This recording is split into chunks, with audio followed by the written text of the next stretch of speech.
राष्ट्रीय अध्यक्ष सागर भैया बेग मी यांना विनंती करतो की आपण मंचावर यायचं आहे। धन्यवाद।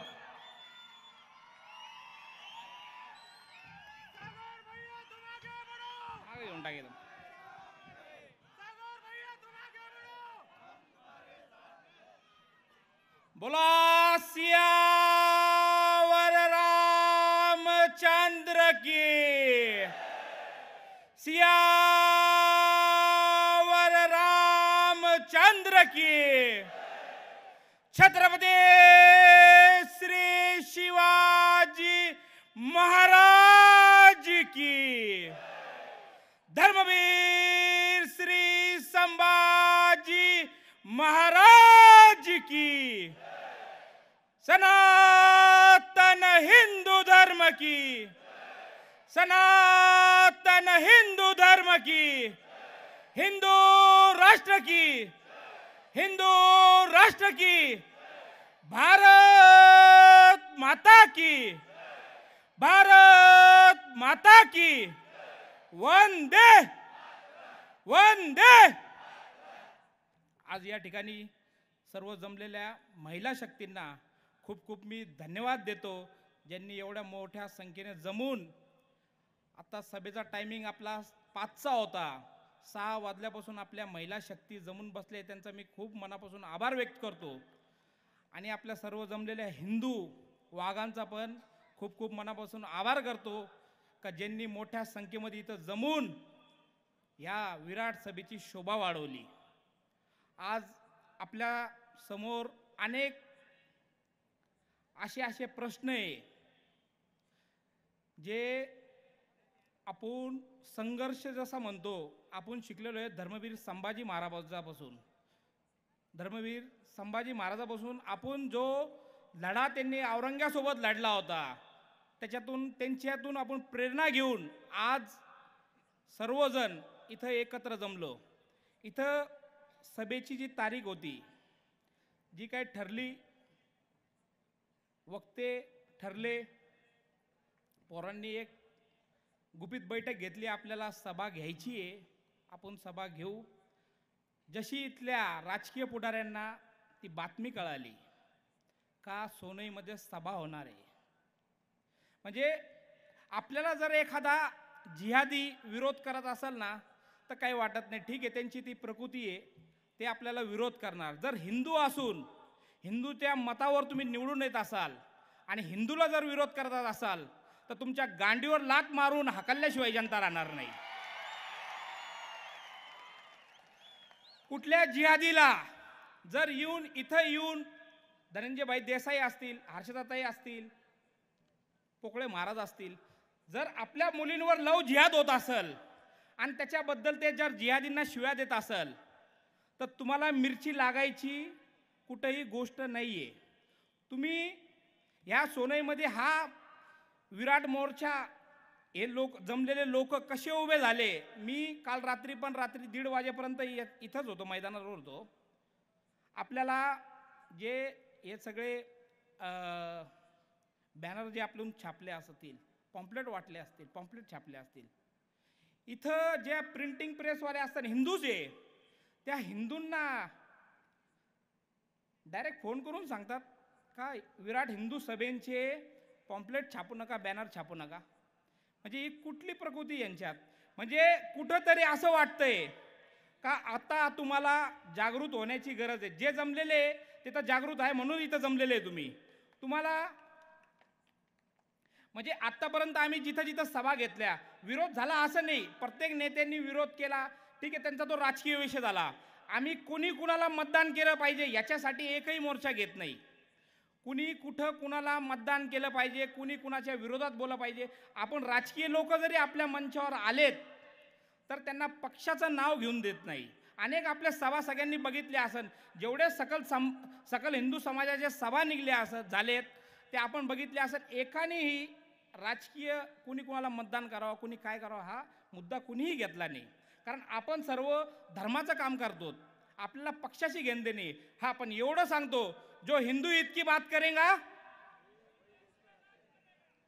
हे मुद्दा घेऊन आपण चालतो। आज आपल्या बाजूलाच उमरे गाव आहे, त्या ठिकाणी आपली घटना जी झाली त्याच्यावर आपण मोर्चा पण आपल्या राहुरीमध्ये निघला होता. त्यावेळेस आपले शिरीष महाराज मोरे जे आज त्यांच्या माताजींना हृदयविकारचा झटका आल्यामुळं ते येऊ शकले नाही, इथं ते हजर नाही आज इथं. त्या महाराजांनी, हर्षुताई ठाकूर होते, मी होतो आणि नितेशजी राणे होते. तर तिथं शिरीष महाराज मोरेंनी एक असा शब्द वापरला होता का जर कुणी आपल्या हिंदू तरुणींचा लव जिहाद करत असेल आणि तो पायी चालत जर पोलीस स्टेशनला जात असेल तर ही खूप दुर्भाग्याची गोष्ट आहे. जसं छत्रपती शिवाजी महाराजांच्या काळामध्ये चौरंग करायचे, पोलीस स्टेशनला जायच्या आधी त्याचा चौरंग करा, असा एक शब्द त्यांनी वापरला होता. त्यांच्यावर सुद्धा भडकाऊ भाषण म्हणून गुन्हा दाखल झाला. ठीक आहे, माझ्यावर झाला. मी लांड्यांच्या विरोधात पहिले पण होतो ना, आत्ता पण आहे. आणि 295 हा कलम खूप छोटासा आहे माझ्यासाठी, खूप छोटासा. म्हणजे मी त्या कलमाला, मी जिथं जातो मला माहिती आहे, मी आयोजकांना पहिले सांगतो गुन्हा दाखल झाला माझ्यावर होईल, तुम्ही त्यांची काळजी करायची नाही, मी गुन्हा दाखल करून घ्यायलाच येतो. कारण जोपर्यंत आपण आपल्या धर्मावर उघडपणे बोलणार नाही तोपर्यंत ही जात सुधारणार नाही. आता अनेक ठिकाणी आपण बघितलं असन, नवीन नवीन मदरसे तयार होत आहे, मदरसे, नवीन नवीन मस्जिदी तयार होत आहे. म्हणजे मागच्या आपण 4-5 महिन्यापासून एक मुद्दा लावून धरला होता का या मदरशामध्ये, ह्या मस्जिदीमध्ये जे नवीन नवीन लोक, जे जुने मुसलमान राहत आहे, आम्हाला त्यांच्याशी काही घेणं देणं नाही. जर हिंदूंची मारायला कुठल्या बाहेरचा देशातला, बाहेरचा राज्यातला आमच्या महाराष्ट्रात राहत असेल तर तुम्ही पण इथं राहून तुमचा काही फायदा नाही. हा आम्ही पहिल्यापासून सांगतो. आम्ही तो मुद्दा लावून धरला. काही दिवसांमध्ये काही मदरशाच्या ठिकाणावर ATSचे दहाड पडल्यात आणि बांगलादेशी सापडले. आम्ही वेळोवेळी सगळ्यांना सांगतो, जिथं जिथं आपण ज्या ज्या गावात राहतो आपण त्या त्या ठिकाणी बघितलं पाहिजे. नवीन नवीन मुश्या नसणारे बोकडे आलेले बघा आपल्या पॅन्टी घालून, नवीन नवीन तुम्ही जे कधीही बघितले नसल असे अनेक बोकडे आपल्याला दिसतात. आता तुम्ही 8-10 वर्षाच्या काळाच्या मागे जर गेले तर ही कट्टरता एवढी नव्हती. म्हणजे कशी, गावात, खेड्या गावांमध्ये तिथला मुस्लिम आपल्या हिंदू बांधवांशी, बहिणींशी मिळून हिडून राहायचा. पण जेव्हापासून ही तबलिगी जमात आपल्या महाराष्ट्रात घुसली, जिथं जिथं मदरशाचं वाढ चालू झाली, तेव्हापासून जिथं जिथं असे मदरसे बनत असन, अनेक ठिकाणी अशा ग्रामपंचायतमध्ये आपल्या हिंदूंची संख्या जास्त आहे. सरपंच हिंदू आहे, उपसरपंच हिंदू आहे, सदस्य हिंदू आहे. त्या ठिकाणी बिगर परवानगीचे मदरसे चालतात. ज्या ठिकाणी 5%, 10% जिहादींची संख्या असेल तिथं सुद्धा आपले लाचार लोक असे मदरशाला परवानगी न देता चालून देतात. ह्याच्यात सगळ्यात मोठी चूक कुणाची आहे? त्या जिहादींची नाही, आपली आहे. जे आपण डोळ्यासमोर हे सगळं बघून सुद्धा अशा हरामखोरांना मतं देतो, ही चूक आपली आहे. जोपर्यंत आपण आपल्या धर्माच्या विरोधीत गेलेल्या नेत्याला त्याची लायकी दाखवत नाही तोपर्यंत हे सुधारणार नाही. आज तुम्ही जर आसामची परिस्थिती बघितली असेल तर तुम्ही बघत असाल सगळे मीडियाच्या माध्यमातून, आसाममध्ये आपले मुख्यमंत्री हेमंत बिश्व शर्माजी, 40% तिथं मुस्लिमांची संख्या आहे. इंटरनॅशनल मीडियावर विचारलं होतं का तुम्ही जी मोहीम चालू केली आहे मदरसे बंद करायची, हे काय आहे? आतापर्यंत अशा कुठल्या नेत्यामध्ये हिंमत नाही आहे, कोणी दाखवली नाही.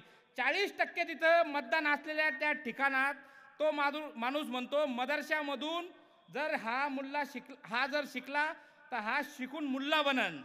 मी हे मदरसे तोडून युनिव्हर्सिटी, शाळा, कॉलेजेस बनवतो. जर डॉक्टर इंजिनियर बनून निघना असे म्हणणारे आपले हेमंत बिश्व शर्मा. म्हणजे जर त्यांनी विचार केला असता तर जसे बाकीच्या ठिकाणी, बाकीच्या राज्यांमध्ये सरकार आपली जे कामं करतायत, जे मुस्लिमची साईड घेत आहेत, ते असं घडलं नसतं. जसं आता तुम्ही राजस्थानचं उदाहरण घेतलं, एका जिहादी लोकांनी मिळून आपल्या कन्हैया कुमारला मारलं. पूर्णपणे हिंदुत्वाचं वातावरण झालं. म्हणजे त्यांचं पतन चालू झाला, समजून घ्यायचं. तिथून पतन चालू झाला, सरकार पलटी झाली. पहिले जी सरकार होती त्याच्यात आपल्या हिंदूंवर खूप अत्याचार चालू होते. लोक वैतागले, सरकार पलटी. तसं MP मध्ये बघितलं, MP मध्ये पहिले सरकार काँग्रेसचं आलं, परत BJPचं आलं. BJPचं दुसऱ्यांदा आल्यानंतर योगी स्टाईल चालू झाली. योगी महाराजांची स्टाईल चालू झाली, दगड फेकला का घर तोडला, दगड फेकला का घर तोडला, हिंदूवर अत्याचार केला का गोळी मारली. असं तिथल्या पोलिसांनी मोहीम चालवली, बहुमताने सरकार आली. कर्नाटकमध्ये हिंदूंना, जी आता पहिले BJP सरकार होती, त्यांनी कर्नाटकमध्ये कुठं चुकले असं काय झालं असं हिंदूंचं कामं झाले नाही, तिथं सरकार आपलं पडलं. हिंदूंचं जे सरकार आपण म्हणतो ते पडलं. तशी परिस्थिती आपल्या महाराष्ट्रावर येऊ नये म्हणून आपण महाराष्ट्रभरात 50च्या वर मोर्चे सभा घेतले. अनेक सभेमध्ये जर तुम्ही बघितलं असेल तर 50,000च्या वर लोकांची संख्या होती. रडून रडून रस्त्यात, कधी उन्हात कधी पावसात अशा सभा झाल्या आपल्या, कधी थंडीत. सगळ्यांची मागणी एकच, लव जिहादवर कायदा करा, धर्मांतरावर कायदा करा. इतके मोर्चे काढून सुद्धा आपल्या या सगळ्या गोष्टी जे आपण मागतोय ते होत नाहीये.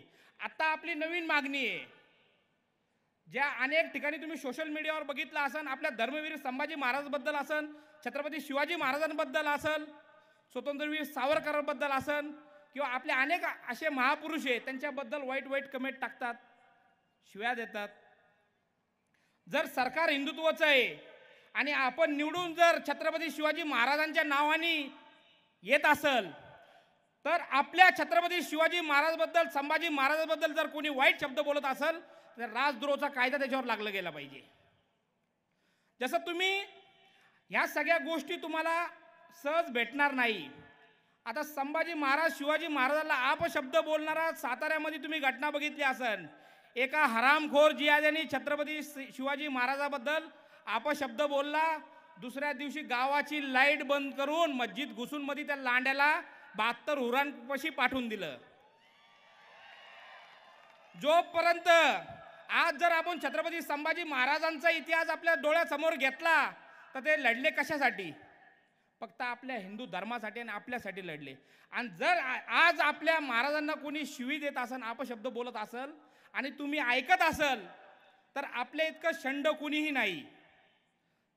त्याच्यामुळं आपल्याला आता इथून पुढं ती मोहीम रागवायची. एकाच टायमाला आपण एक तारीख ठरवू, त्या तारखेला महाराष्ट्रभर आपल्या जेवढ्याही संघटना हिंदुत्ववादी काम करतायत, एकाच टायमाला पुऱ्या महाराष्ट्राचे रस्ते पॅक करायचे. जोपर्यंत गृहमंत्री साहेब, मुख्यमंत्री साहेब पत्र देत नाही का आम्ही छत्रपती शिवाजी महाराजांवर, संभाजी महाराजांवरला अपशब्द बोलण्यावर राजद्रोहाचा कायदा करून कायदा टाईट करत नाही, तोपर्यंत आम्ही हलणार नाही.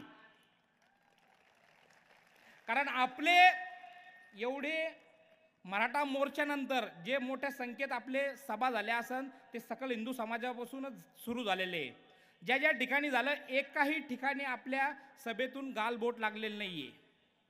आता इथं पण काही संख्या असेल, जर आपल्याला ते करायचं असलं तर आपण इथून एक सांगितलं का आपल्याला आता हे करायचंय, एक चिंदूक पण भेटणार नाही आजी यादींचं.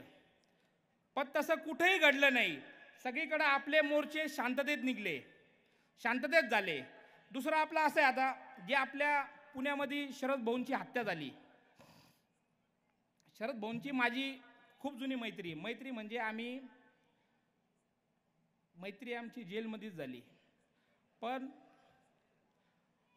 शरद भाऊंबद्दल सांगायचं झालं तर म्हणजे गुंड तर गल्ली बोळात आहे. तुम्ही जर बघितलं असेल, पुणे असू, नगर असू, नाशिक असू, आपल्या महाराष्ट्रात कुठे पुऱ्या भारतात गुंड अनेक आहे, पण धर्माचा झेंडा घेणारे गुंड खूप कमी आहेत.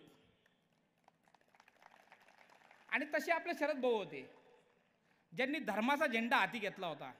आणि त्यांचा घात झाला फक्त एकाच गोष्टीमुळं, का ते कायम एकाच विचारत होते. अनेक वेळा मी चर्चा करायचो, शरद भाऊ तुम्ही ही जे येतात, डायरेक्ट येतात, तुम्ही एवढं मोठं काम केलेलं आहे, तुम्ही त्या पद्धतीने फिरत नाही, त्या पद्धतीने लोक ठेवत नाही. तर ते म्हणले जिहादी तर माझ्यापर्यंत पोहोचू शकत नाही आणि हिंदू माझा घात करणार नाही. असं त्यांचं खूप हिंदूंवर प्रेम आणि भरोसा होता. पण त्यांना स्वतःला माहीत आहे का संभाजी महाराजांचा घात करण्यामध्ये पण हिंदूच होते आणि काही जयचंदची अवलाद आपल्या महाराष्ट्रात पण जन्माला आलेलीच आहे. त्याच्यामुळे त्यांचा घात झाला. आणि त्यांच्याबद्दल सांगायचं झालं तर जो माणूस कारागृहामध्ये राहतो आणि तिथला काळ जेव्हा भोगतो, नवीन माणूस गेला तर तो जेव्हा सुटून येतो तो एकच विचार करतो का मी परत ह्या कारागृहाचं तोंड बघणार नाही. पण शरद भाऊ असे होते, अनेक त्यांच्यावर केसेस होते, आत गेले बाहेर आले. बाहेर आल्यानंतर 2012 मध्ये आपल्या पुण्यामध्ये साखळी बॉम्बस्फोट झाले, जर्मन बेकरी बॉम्बस्फोट. त्या ठिकाणी जेव्हा त्यांची तो बम ब्लास्ट झाला तर शरद भाऊ मोहोळ हे कारागृहातच होते. त्यांना कळालं असा असा बम ब्लास्ट झाला आणि त्या लोकांना, त्या अतिरेकींना, कातिल सिद्दीकी ज्याचं नाव होतं, त्याला अंडा सेलमध्ये शरद भाऊंच्या बराकमध्ये टाकण्यात आलं. शरद भाऊंनी त्याची हत्या केली. का बरं केली? का त्याचं म्हणणं होतं का तुमचं दगडूशेठ हलवाई गणपती मंदिर पण वाचलं, ते पण आमच्या टार्गेटवर होतं. जर आपल्या भारतात राहून, आपल्या भारताचं खाऊन, पाकिस्तानचं ऐकून आपल्याकडं जर बम ब्लास्ट करत असेल तर त्यांनी, शरद भाऊंनी जी शिक्षा त्याला दिली ती एकदम बरोबर आहे. पण आज शरद भाऊंची हत्या झाली तर अनेक मीडियावर अनेक नेत्यांनी कमेंट केली का ते इतके मोठे नव्हते, गुंड होता. अरे जर अशा हरामखोर जे आहेत जिहादी आतंकवादी आपल्या इथं बम ब्लास्ट करत असताना त्याला मारणाऱ्याला जर गुंड म्हणणार असं आपण, मग धर्मरक्षक म्हणायचं कुणाला? धर्मवीर म्हणायचं कुणाला? नेत्यांना त्यांचं कार्य माहीत नाही राहत, मीडियाचा फ्लो राहतो, आले का बोलून गेले, पण तुम्हाला माहीत नाही त्याचा परिणाम काय होईल. तुम्ही जर धर्माचे काम करणारा असं बोलत असाल, आणि पोलीस प्रशासनाला पण मी सांगतो, अनेक ठिकाणी शरद भाऊंना गुंड म्हणून पोलीस प्रशासन पण दाखवण्यात आलं. जर तुम्हाला माहिती नसेल तर ते पण तुम्हाला सांगतो. जो कातिल सिद्दीकी धरला गेला, त्या कातिल सिद्दीकी सोबत एक हिमायत बेग म्हणून पण धरला गेला होता.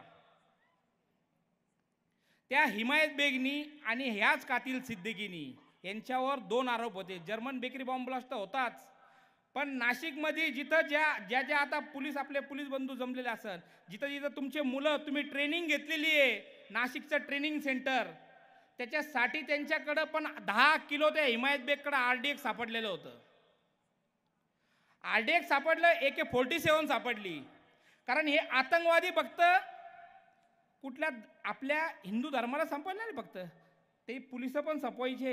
जसं 26/11चा अटॅक झाला, पोलिस पण मारले गेले, त्याच्यात आपले टॉपचे ATFचे अधिकारी मारले गेले. आणि जर नाशिकमध्ये तो बम ब्लास्ट झाला असता, त्यावेळेस तो बम ब्लास्ट झाला असता तर अनेक आपले पोलीस बंधू तिथं मारले गेले असते नाशिकमध्ये. ते धरले गेलेले, ते नाशिक जेलमध्ये आता शिक्षा भोगताय. म्हणून मी म्हणतो, आपण आमचे अनेक हिंदू संघटनाचे लोक कामं करतात, हे प्रशासनाकडे कधीही आमचे 2 नंबरचे धंदे चालू करा म्हणून जात नाही. रात्रंदिवस जे काम करतात, फक्त धर्मासाठी काम करतात. आज मोठ्या प्रमाणामध्ये आपल्या महाराष्ट्रात गौ हत्या चालू आहे. म्हणजे असं नाही का प्रशासनाला दिसत नाही, असं नाही आहे, पण प्रशासनावर राजकीय नेत्यांचा दबाव आहे, तुम्ही चालू ठेवा. आज आपल्या ठिकाणी श्रीरामपूरच्या जवळच ममदापूर गाव आहे, मोठ्या प्रमाणात कत्तलखानी चालतात. काही आपले गौरक्षक तिथं आता 2 महिने झाले गेले होते, पोलीस पण सोबत होती, त्यांच्या समोर गौरक्षकांवर हल्ला झाला, पोलिसांच्या गाड्या पण फोडले. पण प्रशासनाने ह्यांना मारलं तिथपर्यंत ठीक आहे, प्रशासनाने हे दाखवलं नाही का त्यांच्या गाड्या पण फोडल्या गेल्या. कुठंतरी प्रशासनावर पण दबाव आहे का तुम्ही हे सगळं दाखवू नका. म्हणून आपण जे धर्माचं काम करताय, प्रशासनाला मी सांगतो, जर चुकत असेल तर त्यांच्यावर गुन्हे दाखल करा, पण जर चुकीचे नसेल तर त्यांना साथ द्या. कारण ही वेळ आपल्या पण आई बहिणीवर कधी येईल आपण सांगू शकत नाही. अनेक राजकीय नेते जर यांची साईड घेता ना, जे अनेक राजकीय नेते या जिहाद्यांची, अनेक राजकीय नेत्यांच्या मुली या जिहाद्यांसोबत पळून गेले. अनेक नगर जिल्ह्यातले, आपण आपल्या हिंदूंना बदनाम नाही करायचे, नाही तर मी सगळ्यांचे नाव घेईन, मी घाबरत कुणालाच नाही. मी नाव याच्यामुळे घेत नाही का आपणच आपल्या हिंदू लोकांची बदनामी करण असं होईल. अनेक आपल्या राजकीय पुढाऱ्यांच्या मुली ह्या जिहाद्यांसोबत आहे. अनेक राजकीय पुढाऱ्यांच्या मुलींनी लग्न सुद्धा केलेत. आणि आजची जी परिस्थिती आहे, तुम्हाला फक्त हिंदुत्वाच्या मागं उभं राहायचंय, तुमचं भविष्य पुढचं उज्ज्वल होऊन जाईल, हे मी सगळ्या राजकीय नेत्यांना सांगतो. कारण तुम्ही हिंदुत्वाच्या विरोधात गेले तर तुमचं खरं नाहीये, हे ओळखून घ्या तुम्ही. आता दुसरी आपली एक परिस्थिती अशी आहे, ज्या भारतभरात आता जो वक्फ बोर्डचा कायदा आलेला आहे, 1954 मध्ये वक्फ बोर्डचा कायदा पास झाला. काही त्याच्यात हिंदूंसाठी जे नुकसानदायक होतं ते उरलेलं होतं त्यावेळेस. मग त्यांनी काँग्रेसने विचार केला, अरे 1954 मध्ये काय राहून गेलेलं आहे. मग त्यांनी आपल्याला परत 1995 मध्ये काही त्याच्यात असे मुद्दे ॲड केले, जे आता जर तुमची एखाद्याची शेती आहे, घर आहे, त्या ठिकाणी जर वक्फ बोर्डचा कुठलाही जिहादी येऊन त्याच्यावर त्यांनी नोटीस चिपकवली का ही जमीन आता वक्फ बोर्डाची आहे, तर वक्फ बोर्डाला त्याच्यामध्ये वक्फ बोर्डासाठी ज्यांनी जो जिहादीने ती नोटीस चिपकवली त्याला कुठलाही पुरावा तिथं द्यायचा नाहीये का ही जमीन त्याची आहे. ज्याचं जे घर होतं ज्या हिंदूचं, त्याला त्या कोर्टात वक्फ बोर्डच्या भांडायला जायचंय का ही जमीनचे कागदपत्र तर माझ्याकडे आहे, ही घर हे माझं आहे. आणि जर त्या वक्फ बोर्डाने त्याचा अर्ज रिजेक्ट केला, खारिज केला, तर तो हायकोर्ट सुप्रीम कोर्टात पण जाऊ शकत नाही. ती जमीन वक्फ बोर्डाची होईल असा तो भयानक कायदा आहे. कायद्याने त्याला बकासूर म्हणू आपण. तो सगळे आपल्या जर आपण विचार केला तर आपल्या भारतभरात सर्वात जास्त जमीन जर कुणाकडे असेल तर ती आपले रेल्वे, ज्याला आपण रेल्वेकडं. दुसरी जमीन 2 नंबरची आपल्या आर्मीकडे आहे, सगळं आहे आर्मीकडे आहे. आणि तिसरी जर जमीन म्हटली 3 नंबरची तर वक्फ बोर्डाकडे आहे. जर त्याचं तुम्ही आकडे बघितले, वक्फ बोर्डाचे जर आकडे बघितले, सर्वात 1 नंबरला जमीन आपली 17 लाख एकर ही जमीन सैन्य दलाकडे आहे. दुसरी जमीन म्हणली आपण तर रेल्वेकडे 11.78 लाख एकर. आणि वक्फ बोर्डाचं जर सांगितलं 9.5 लाख एकर वक्फ बोर्डाकडे. आज जर सैन्य दलाचा तुम्ही विचार केला, जर सैन्य दलाकडे एवढी जमीन आहे, त्या जमिनीचा वापर कुठं कुठं होतो?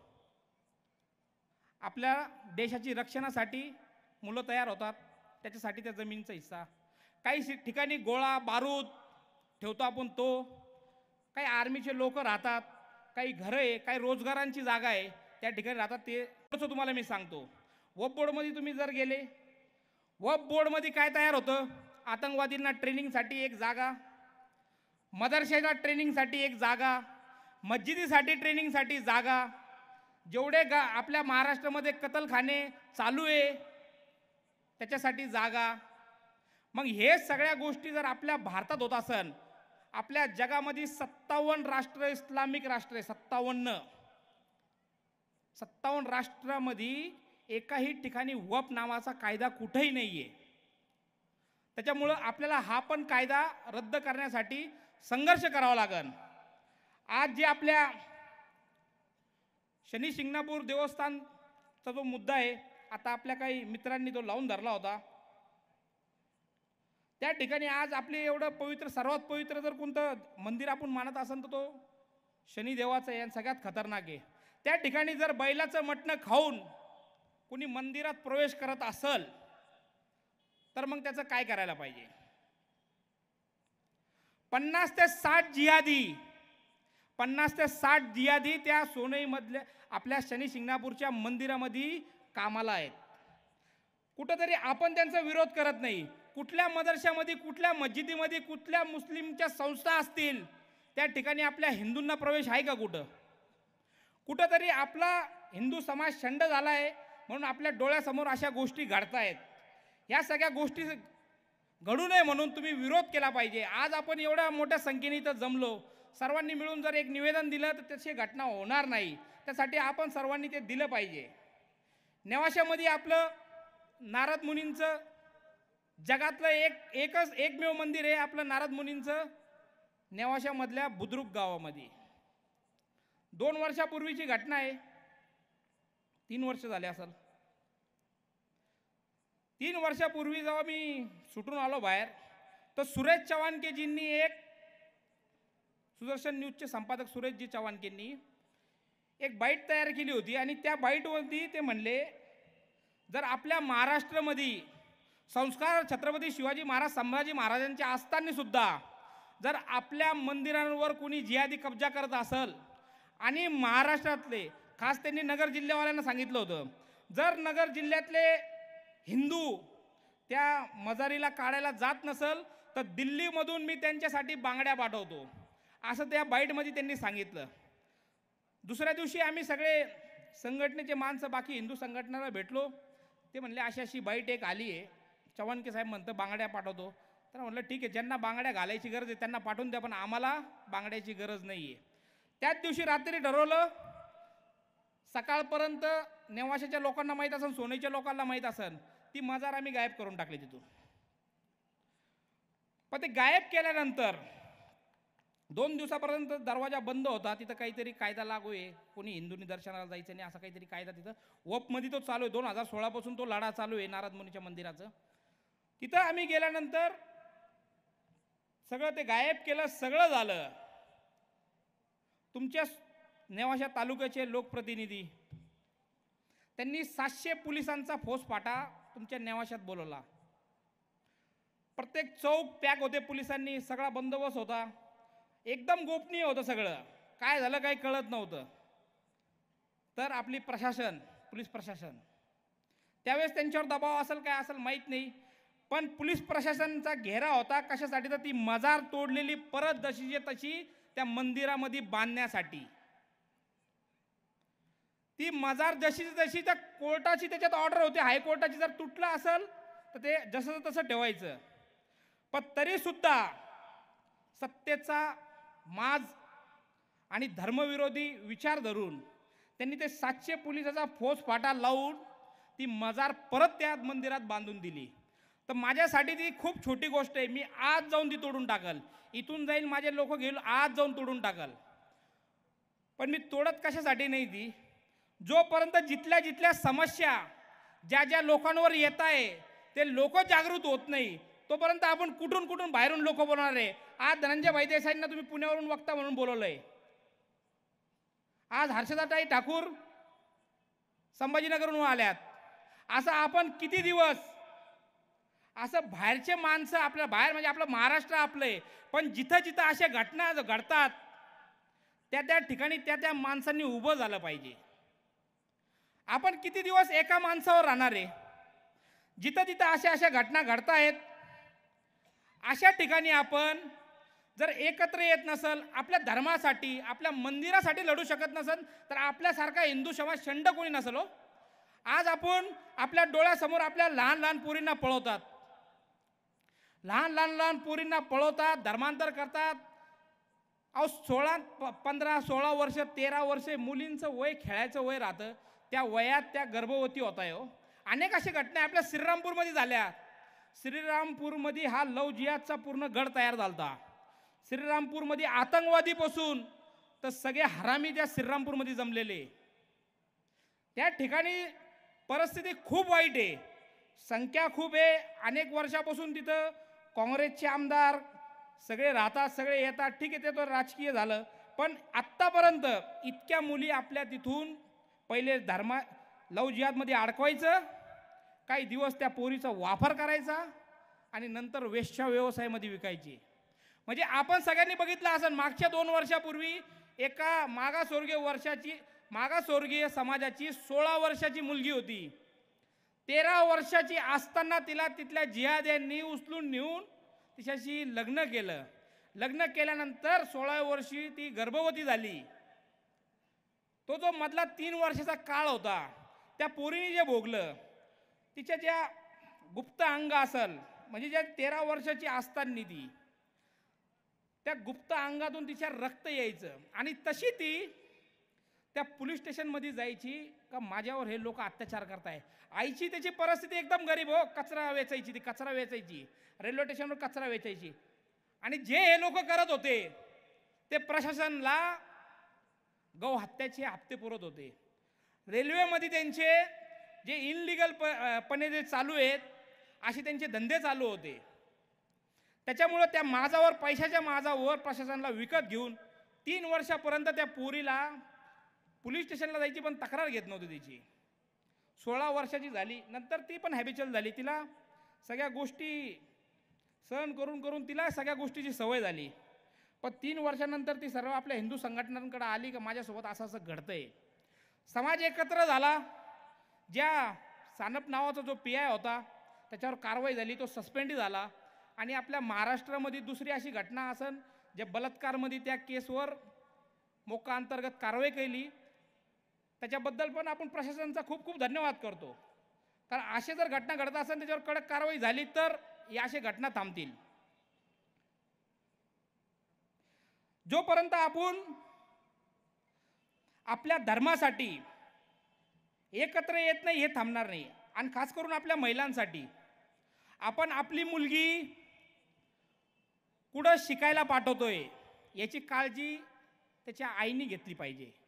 कारण बाप हा दिवसभर थकलेला राहतो, कामाला जातो, अनेकांची परिस्थिती काय असेल ती असेल, पण बापाला ह्या सगळ्या गोष्टी दिसत नाही. पण आईला मुलीमध्ये झालेला बदल हा लगेच कळतो. म्हणून आईने तिच्यावर लक्ष दिलं पाहिजे. आपण आपल्या मुलीला कुठं पाठवतोय, ती कुठं शिकायला जातीये, शिकवणारा कोण आहे, जर जिममध्ये पाठवत असाल तर ट्रेनर कोण आहे, शाळेत जात असाल तर शिक्षक कोण आहे, शिक्षक कोण आहे, अशा अनेक ठिकाणी पाठवताना आपण आपल्या मुलींची काळजी घेतली पाहिजे. आणि जोपर्यंत आपण आपल्या मुलींची रक्षा करणार नाही तोपर्यंत ते वाचू शकत नाही. कारण ज्याच्या घरात लव जिहाद सारखी घटना घडती, ज्या मुलींच्या घरात अशा लव जिहाद सारखी घटना होतात, मुलगी पळून गेल्यानंतर आई बापांना आत्महत्या केल्याशिवाय पर्याय राहत नाही, अशी परिस्थिती आम्ही अनेक मुलींची पाहिली. लव जिहादमधून आतापर्यंत आपल्या सर्व हिंदू संघटनांनी मिळून आपल्या फक्त नगर जिल्ह्याचं तुम्ही धरलं तर 50च्या वर मुली आपण ह्या लव जिहाद सारख्या घाणमधून काढलेत आणि त्याच्यासाठी मोर्चे पण झालेत. आपण कुठेतरी आपल्या मुलीला याच्यात अडकू नये म्हणून आपण तिला धर्माचा अभ्यास आणि कसं जिहादीपासून हुशार झालं पाहिजे हे सर्व आपण तिला शिकवलं पाहिजे. आता तुमचा खूप वेळ घेतल्याबद्दल मी आणि तुम्ही थांबल्याबद्दल तुमचं मनापासून आभार व्यक्त करतो. आणि मला इथलं बोलायची संधी दिल्याबद्दल सोनईकरांचं खास करून खूप खूप आभार व्यक्त करतो. आणि त्यांना पण ज्यांनी रात्रंदिवस मेहनत करून ही विराट सभेचं आयोजन केलं, मेहनत घेतली, एवढ्या बैठकी घेतली. तुमच्यासारखा विरोध मी कुठल्याही तालुक्यात कुठल्याही जिल्ह्यात बघितला नाही. त्याच्यातून तुम्ही मोठं संघर्ष उभा केला, त्याच्याबद्दलही तुमचं मी मनापासून आभार व्यक्त करतो. आणि सोनईकरांची तर मला खूप मोठी ताकद आहे. माझ्या प्रत्येक सभेत सोनईकरांचा खूप मोलाचा वाटा राहतो आणि इथले लोक खूप जास्त संख्येने माझ्या सभेला हजर राहतात. त्याच्याबद्दल तुमचं मी मनापासून आभार व्यक्त करतो.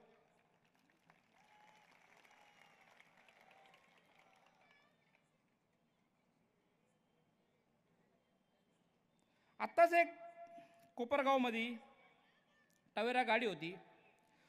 मुस्लिम मुलांनी गाडीमधल्या बायकाचे नंबर घेतले, तिला जाळ्यात अडकवतो आहे. गुन्हा दाखल करण्यात आला. आता म्हणजे आत्ता एवढ्यातच इथं सभा चालू आहे आणि कोपरगावमध्ये एका गाडीला अडवून त्या महिलेचा नंबर घेण्याचा प्रयत्न केला, प्रेमाच्या जाळ्यात फसवण्याचा प्रयत्न केला. म्हणजे बघा ही घटना काही थांबत नाही आहे, हे चालूच आहे. आणि जोपर्यंत हे थांबणार नाही तोपर्यंत आपण आपल्या पद्धतीने यांना धडा शिकवत नाही, जोपर्यंत आपण दांडा घेत नाही. म्हणून आता मी थांबतो. छत्रपती श्री शिवाजी महाराज की, धर्मवीर श्री संभाजी महाराज की. अरे उठाओ दांडे, उठाओ दांडे. जय श्रीराम, जय श्रीराम. धन्यवाद सागर भैया.